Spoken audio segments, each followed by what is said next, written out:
Vivo X200. ഇവൻ്റെ ചേട്ടൻ X200 Pro കാറിന് എല്ലാവരും മറന്നു പോകുന്ന 65,000 രൂപയ്ക്കകത്ത് കിഡിലും ഒരു ക്യാമറ ഫോണാണ്. പക്ഷേ ഒരു ബട്ടുണ്ട്, അത് ഞാൻ ടുവേർഡ്സ് എൻഡ് പറഞ്ഞുതരാം. ഇനി ആദ്യമേ നമുക്ക് ഡിസൈനെ കുറിച്ച് സംസാരിക്കാതിരിക്കാൻ വയ്യ, കാരണം this looks beautiful, elegant and ക്ലാസി.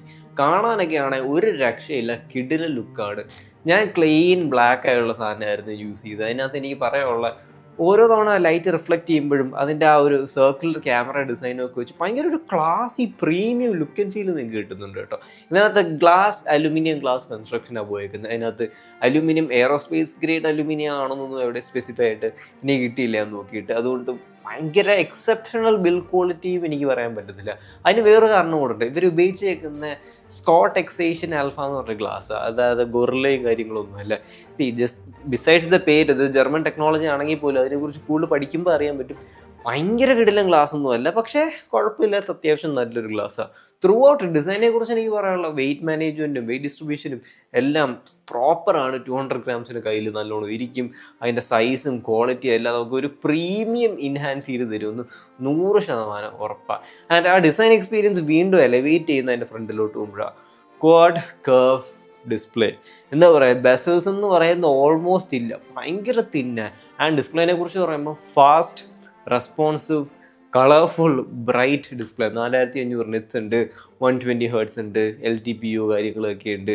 അതേപോലെ തന്നെ കോൺട്രാസ്റ്റ് റേഷ്യോയും സാച്ചുറേഷനും ഒക്കെ ഓൺ പോയിൻ്റാണ്. എനിക്ക് ഇതിനെക്കുറിച്ച് ഒരു കാര്യം എടുത്ത് പറയാനുള്ളതെന്ന് വെച്ചാൽ, ഈ ഭയങ്കര അടിച്ച് എറിപ്പിക്കുന്ന കളേഴ്സും കാര്യങ്ങളൊന്നുമില്ല. HDR കണ്ടന്റ് കാണുവാണെങ്കിലും ഒരു നാച്ചുറൽ ടോണൊക്കെ എനിക്ക് ഈ വട്ടം വിവോയുടെ ഡിസ്പ്ലേന്ന് ഫീൽ ചെയ്ത്. ആൻഡ് മൾട്ടിമീഡിയ കൺസെപ്ഷനെ കുറിച്ച് പറയുകയാണെങ്കിൽ സൂപ്പറാണ്. നിങ്ങൾക്ക് ഗെയിം കളിക്കാനാണെങ്കിലും സിനിമ കാണാനാണെങ്കിലും ഒക്കെ ആ സ്റ്റീരിയോ സ്പീക്കേഴ്സ് ഒന്നും സൂപ്പറായിട്ടുള്ള അത്യാവശ്യം ക്രിസ്പ്, ക്ലിയർ, ലൗഡായിട്ടൊരു സൗണ്ടായിരുന്നു. എനിക്ക് ഭയങ്കരമായിട്ട് ഇഷ്ടപ്പെട്ടു. അതിനെക്കുറിച്ച് കുറ്റം പറയാനൊന്നുമില്ല, ലൗഡ്നെസ്സും എല്ലാം അടിപൊളിയായിട്ടുണ്ട്. അതേപോലെ തന്നെ ഇതിൻ്റെ ഹാപ്റ്റിക്സ് ആൻഡ് വൈബ്രേഷനെ കുറിച്ച് പറയുകയാണെങ്കിൽ നല്ല പ്രോപ്പറായിട്ടുള്ള ഹാപ്റ്റിക്സ് ഒക്കെ തന്നെയാണ്. പക്ഷേ എനിക്ക് ഇച്ചിരി കൂടെ സ്ട്രോങ് ആയാൽ കൊള്ളാമെന്ന് തോന്നുന്നു. ഡോണ്ട് ഗെറ്റ് മീ റോങ്, ഇത് ഭയങ്കര പ്രിസൈസ് ആയിട്ടുള്ളൊരു നല്ല ടാക്ടൈൽ ഫീൽ നമ്മുടെ കയ്യിൽ തരും. പക്ഷേ ആ ഒരു ഐഫോൺ ഉപയോഗിക്കുന്ന കണക്ക് ആ ഒരു സ്ട്രോങ് പഞ്ചി സെൻസേഷൻ അല്ല. പക്ഷേ don't get me wrong, super ആയിട്ടുള്ള അത്യാവശ്യം കുഴപ്പമില്ലാത്തൊരു വൈബ്രേഷൻ മോട്ടർ തന്നെയാണ്. ഇതിൻ്റെ ബട്ടൺസിനെ കുറിച്ച് പറയുകയാണെങ്കിലും ക്ലിക്കി, ടാക്ടൈൽ, ക്ലാസിക് വിവോയുടെ ബട്ടൺസ് എനിക്ക് ഭയങ്കര ഇഷ്ടമാണ്. ഗൈസ്, എനിക്കറിയാം നിങ്ങളെല്ലാവരും വെയിറ്റ് ചെയ്യുന്ന ക്യാമറയെ കുറിച്ച് പറയാനാണ്. പക്ഷേ അതിന് തൊട്ട് മുന്നേ പെർഫോമൻസും ബാറ്ററി ലൈഫും ഒന്ന് കവറപ്പ് ചെയ്തു.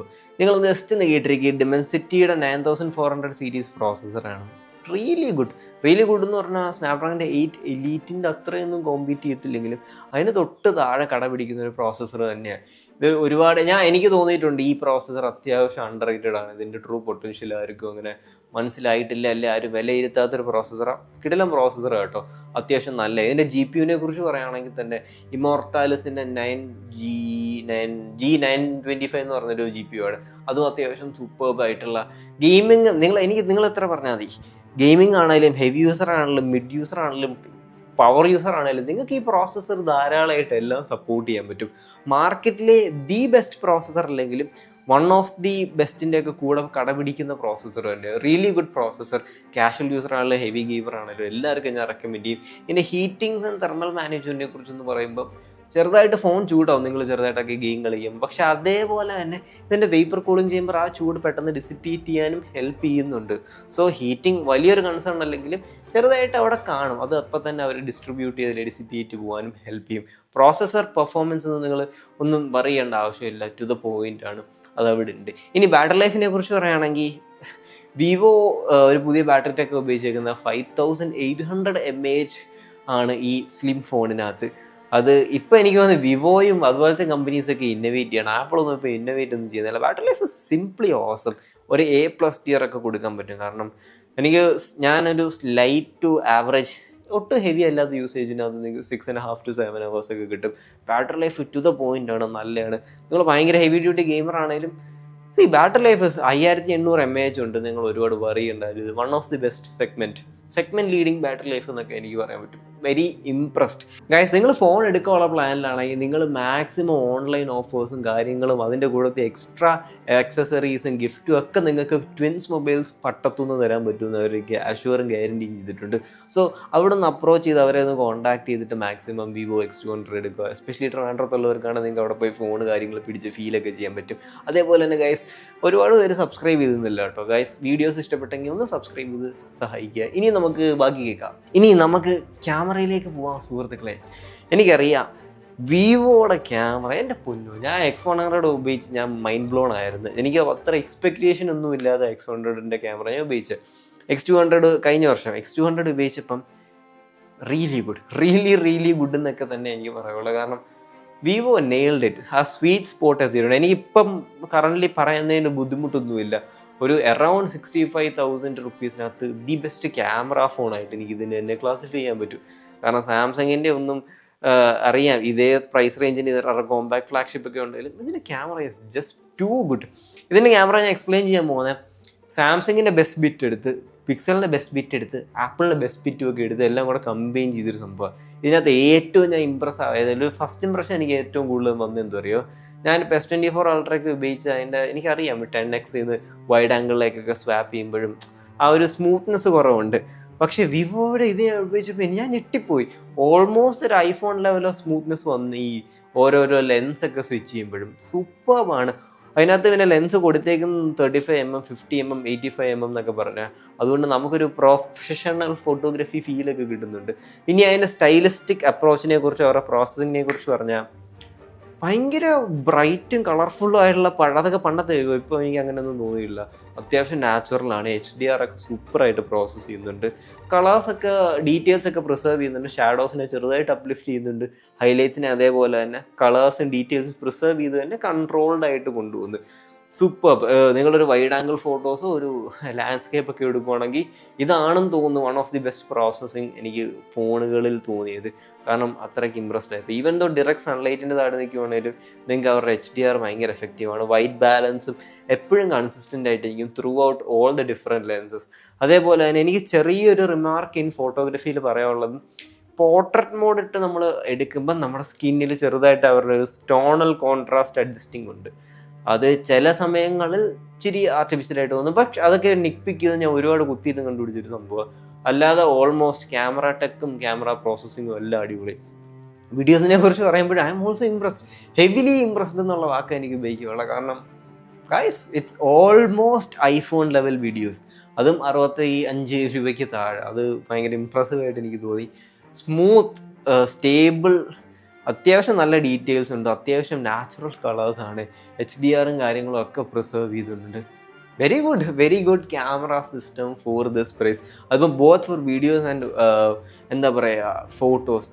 വീഡിയോസിൻ്റെ മൈക്കും വലിയ കുഴപ്പമില്ലാത്ത മൈക്കാണെന്ന് എനിക്ക് തോന്നി കേട്ടോ. എൻ്റെ ടെസ്റ്റിങ്ങിൽ വെച്ച് ഒരു എക്സ്ട്രാ ഫീച്ചറും കൂടെ എനിക്ക് തോന്നിയെന്ന് വെച്ചാൽ, for a photography geek like me, എനിക്ക് മറ്റേ ക്യാമറയുടെ മിനിമലിസ്റ്റിക് ഫീച്ചർ ഭയങ്കരമായിട്ട് ഇഷ്ടപ്പെട്ട്. മറ്റേ മിനിമലിസ്റ്റിക് സ്ട്രീറ്റ് ഫോട്ടോഗ്രാഫി, അവിടുന്ന് താഴെ നിന്നൊരു സാധനം വലിച്ചിട്ടാൽ അത് ആ ഒരു ക്യാമറ ഫിൽറ്ററിൻ്റെ ഒക്കെ കണക്കാണ്. അതിനകത്ത് സൈസിൻ്റെ ബ്ലാക്ക് ആൻഡ് വൈറ്റും കാര്യങ്ങളൊക്കെ നമുക്ക് കിട്ടുന്നുണ്ട്. Really good. അതൊരു ഫങ്കി ഡിസൈനും ഒരു വേറൊരു അപ്രോച്ച് ആണെങ്കിൽ പോലും തന്നെ നിങ്ങൾ ജസ്റ്റ് അത് ഈ പറയുന്ന അത്രേ ഉള്ളൂ. സൈസിൻ്റെ ഈ റിയൽ ഫിൽറ്റേഴ്സിൻ്റെ ഒക്കെ കണക്ക് നിങ്ങൾ ജസ്റ്റ് ഫ്രെയിം ചെയ്യുക, ഫോട്ടോ എടുക്കുക. അതും എനിക്ക് ഭയങ്കരമായിട്ട് ഇഷ്ടപ്പെട്ട്.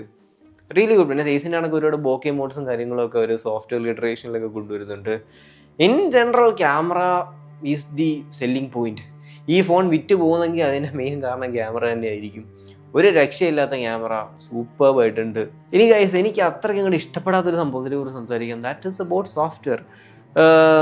റിയലിസ്റ്റിക്കലി ഞാൻ ഫൺ ടച്ച് ചോയ്സിൻ്റെ വലിയൊരു ഫാൻ അല്ല, പക്ഷെ അതൊരു അത്യാവശ്യം റിലയബിൾ ആയിട്ടൊരു സോഫ്റ്റ്വെയർ തന്നെ. അവർ മറ്റേ ആഡ്സും ബ്ലോട്ട്വെയർസും ഒക്കെ ഭയങ്കരമായിട്ട് എടുത്ത് കുറയ്ക്കുകയൊക്കെ ചെയ്തിട്ടുണ്ട്. Respect for that. അതേപോലെ തന്നെ അവരുടെ ഈസ്തെറ്റിക്സും സാധനങ്ങളും ഒക്കെ ഒരു ടിപ്പിക്കൽ ചൈനീസ് സോഫ്റ്റ്വെയറിൻ്റെ നിങ്ങൾ കാണുന്ന സ്റ്റൈലും കാര്യങ്ങളൊക്കെ തന്നെ ചിലവർക്ക് ഇഷ്ടപ്പെടും. എനിക്കൊരു ന്യൂട്രൽ സ്റ്റാൻസ് ആണ്.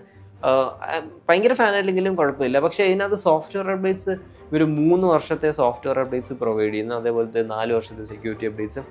ഒരു റിയലിസ്റ്റിക് ആസ്പെക്റ്റിൽ ചിന്തിക്കുകയാണെങ്കിൽ നിങ്ങളൊരു 3-4 കൊല്ലം വരെ ഞാനൊക്കെ എങ്ങനെയായാലും ഒരു ഫോൺ ഉപയോഗിക്കത്തുള്ളൂ. അപ്പം 3 സോഫ്റ്റ്വെയർ അപ്ഡേറ്റ്സ് കിട്ടുന്നതെന്ന് പറഞ്ഞാൽ ദാറ്റ് ഇസ് നല്ലൊരു കാര്യം. അതേപോലെ തന്നെ വേറൊരു ആസ്പെക്റ്റ് ചിന്തിക്കുകയാണെങ്കിൽ ബാക്കിയുള്ള കമ്പനീസൊക്കെ എന്താ പറയുക 7, 8, 10 കൊല്ലം കൊടുക്കുമ്പോൾ 3 കൊല്ലം കൊടുക്കുന്നത് അത്ര ശരിയാണോ എന്ന് വെച്ചാൽ ഇവർ 3 കൊല്ലം കറക്റ്റ് സമയത്തിന് കൊടുക്കുന്നുണ്ട്, കറക്റ്റ് കാര്യങ്ങൾ ചെയ്യുന്നുണ്ട്. അതൊരു വലിയ സംഭവം തന്നെയാണ്. സോ സോഫ്റ്റ്വെയർ ആസ്പെക്റ്റിൽ ഞാൻ ഭയങ്കര വലിയ ഫാനല്ല, പക്ഷേ ഓക്കെ ഡൂവബിൾ എന്താ പറയുക, കുറ്റമൊന്നും ഒരുപാട് കണ്ടുപിടിക്കുന്നത് അത്യാവശ്യം ബഗ്ഗും കാര്യങ്ങളൊന്നും ഇല്ലാതെ ഒരു പോളിഷ്ഡ് ആൻഡ് റിഫൈൻഡ് സോഫ്റ്റ്വെയർ ആണ്. നിങ്ങൾക്ക് അതിൻ്റെ എസ്തെറ്റിക്സ് പിടിക്കുമെങ്കിൽ ഉറപ്പായിട്ടും നിങ്ങൾക്ക് ഇത് വർക്കൗട്ട് ആവും. പിന്നെ പെട്ടെന്ന് നമ്മൾ അഡാപ്റ്റ് ചെയ്യുന്ന ഒരു സോഫ്റ്റ്വെയർ തന്നെയാണ്. സോ ഗൈസ് എൻ്റെ വേർഡിക്റ്റിനെ കുറിച്ച് പറയുകയാണെങ്കിൽ എനിക്ക് ഇത്രേ പറയുള്ളൂ. നിങ്ങൾക്ക് അണ്ടർ 65,000 ബെസ്റ്റ് ക്യാമറ ഫോണാണ് വേണ്ടത്. That is your main priority. ബാക്കിയുള്ള സ്ഥലത്തൊക്കെ നിങ്ങൾക്ക് ചെറുതായിട്ട് സാക്രിഫൈസ് ചെയ്യുന്നതിൽ കുഴപ്പമില്ലെങ്കിൽ നിങ്ങൾക്ക് ഡെഫിനറ്റ്ലി ഇത് മേടിക്കാം. ചെറിയ സാക്രിഫൈസ് എന്ന് പറഞ്ഞാൽ ബിൽറ്റിലുള്ള മെറ്റീരിയൽസും അതേപോലെ സോഫ്റ്റ്വെയറിലുള്ള ചെറിയ എസ്തെറ്റിക് ഫീലൊക്കെ നിങ്ങൾക്ക് സാക്രിഫൈസ് ചെയ്യാൻ തയ്യാറാണെങ്കിൽ the camera is just superb.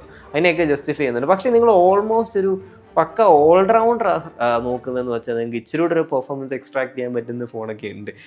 അങ്ങനെയൊക്കെ നോക്കുമ്പോൾ iQOO 13 കണക്കുള്ള ഫോണൊക്കെ ഇതിലും ഈ ഓൾമോസ്റ്റ് ഈ പ്രൈസ് റേഞ്ചിലൊക്കെ ഉള്ളപ്പം ഏത് ഞാൻ പ്രിഫർ ചെയ്യുന്നത് ചോദിച്ചാൽ probably may be A different video. But എനിക്ക് ഇത്രേ പറയാനുള്ളൂ, best camera phone under 65K. So guys, that is it. Sri here. Talk to you guys later.